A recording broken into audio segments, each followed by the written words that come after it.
reforma? Al decir reforma, pensamos en reformar, un cambio. Y efectivamente, al igual como se reforma un lugar, Lutero buscaba reformar la Iglesia. ¿Pero qué significa protestante? Protestante es el que protesta, el que alega y pide algo. Por eso se les llamó así a los protestantes, porque protestaron contra la excomunión de Lutero y le siguieron en sus críticas e ideas. Hoy nuestro objetivo es conocer las ideas rupturistas de los reformadores que dieron fin a la unidad religiosa de la Europa medieval. Como las ideas de Lutero se difundieron rápidamente, distintos religiosos comienzan a compartir sus críticas a la Iglesia Católica, como Juan Calvino, Enrique VIII. Incluso llevó a que la misma Iglesia Católica comenzara reformas internas como respuesta a estas críticas, empezando con el Concilio de Trento, en que se crearon distintas órdenes religiosas. Analicemos el siguiente ordenador gráfico y respondamos a algunas preguntas. Primero, lo observamos con atención. ¿De qué se trata? Recordemos el encabezado, vamos desde arriba hacia abajo. Reforma y contrarreforma, es decir, todo lo que hablemos va a tener relación con esto. Dentro de los antecedentes de la reforma protestante ya conocemos algunos que hemos nombrado en clases anteriores. Abusos morales y eclesiales, anhelos peligrosos, intereses políticos, intereses sociales. Bien, pero la principal, Lutero plantea sus 95 tesis. Sin embargo, junto con Lutero empezaron a aparecer, y por eso la flechita hacia el lado, Calvino, Zwinglio, Enrique VIII. Vamos a leer los párrafos a mano izquierda y vamos a reconocer cuáles son las ideas de cada uno de estos reformadores. Partamos con el primero. Prohibición de todo tipo de imágenes sacras, defendió la autoridad de la Biblia como fuente de fe. Dios predestina a quien salva y a quienes condena. Reconoce solo los sacramentos, el bautismo y la comunión.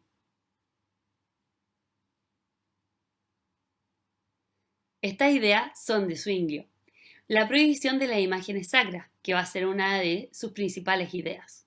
Vamos con la segunda. Trascendencia absoluta de Dios. Reconoce solo dos sacramentos, bautismo y cena. Plantea una nueva organización de la Iglesia. Los pastores, los ancianos, los diáconos y los doctores. Trascendencia absoluta de Dios. Esto tiene que ver con que Dios guía completamente la vida del hombre. ¿Cuál será? Bien, Calvino. Tiene que ver con la idea de la predestinación, que también la va a compartir con Zwinglio. Vamos con la tercera. El soberano como cabeza de la Iglesia. 42 artículos de fe, en el que se plantea un rito cristiano modificado. ¿Quién es el rey que quiere encabezar la Iglesia? Perfecto, Enrique VIII. Y finalmente, el pecado reduce la libertad del hombre. Solo Dios guía a los justos. La Biblia es la única fuente de fe. Iglesia más igualitaria. Los pastores pueden casarse.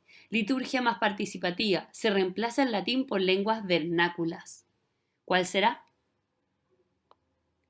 Si no lo tenías por descarte, puedes acordarte alguna de las 95 tesis de Lutero.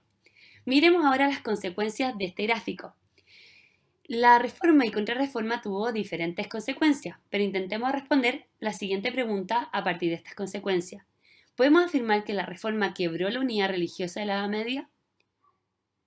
Podemos afirmarlo por las guerras de religión, por la contrarreforma, por el confesionalismo de la política. Observa bien en qué consiste cada una. Si observamos el organizador, se ve que una de las consecuencias de la reforma fueron las guerras religiosas. Y si reflexionamos, toda guerra implica que existen dos partes que no están de acuerdo y se intentan imponer una sobre la otra. Por lo tanto, se quiebra la unidad religiosa. Enrique VIII, nombrado defensor de la fe por el Papa León X, fue contrario a la reforma protestante de Lutero en 1520, pero su matrimonio con Catalina de Aragón no le dio herederos varones, por lo que pidió al Papa la anulación, justificando que eran parientes. El Papa se la negó. El Papa luego lo excomulgó al rey porque hizo que el arzobispo de Canterbury, que lo había designado Enrique VIII, anulara su primer matrimonio y coronara reina a su amante, Ana Bolena, en 1533. Frente a esto, Enrique VIII declaró la independencia de la Iglesia anglicana, nombrándose como autoridad suprema. Aún así mantuvo los dogmas católicos hasta morir, Y en ese momento, cuando muere, es que el obispo de Canterbury realiza reformas protestantes inspiradas en Lutero y Calvino. Estas son las esposas de Enrique VIII. Ahora practicaremos juntos. Analizaremos dos textos sobre las ideas de los reformadores. Tendrá un tiempo para leer y luego revisaremos las ideas principales. Recuerda poner pausa en el video si lo requieres.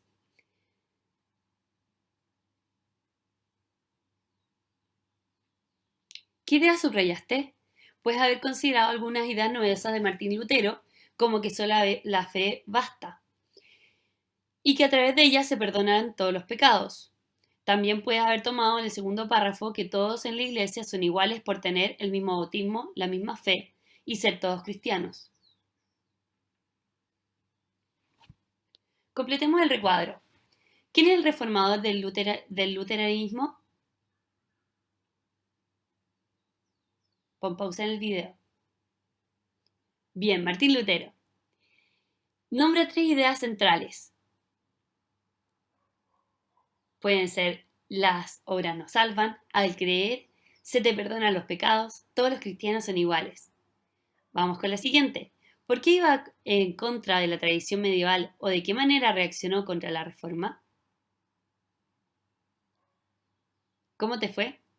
Las obras del ser humano son las que llevan a la salvación o al castigo del infierno.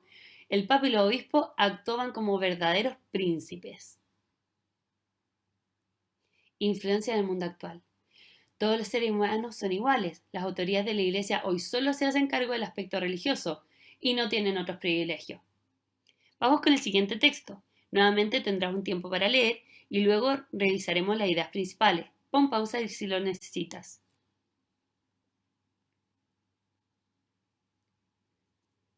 ¿Qué idea subrayaste? ¿Incluiste que se declaró el rey o reina que serían la cabeza de la Iglesia anglicana? Es decir, que iban a reemplazar al Papa como única representación en la tierra. Completemos el recuadro.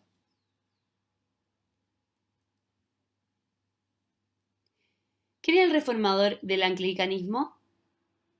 ¿Cómo te fue? Ahora nombra 3 ideas centrales.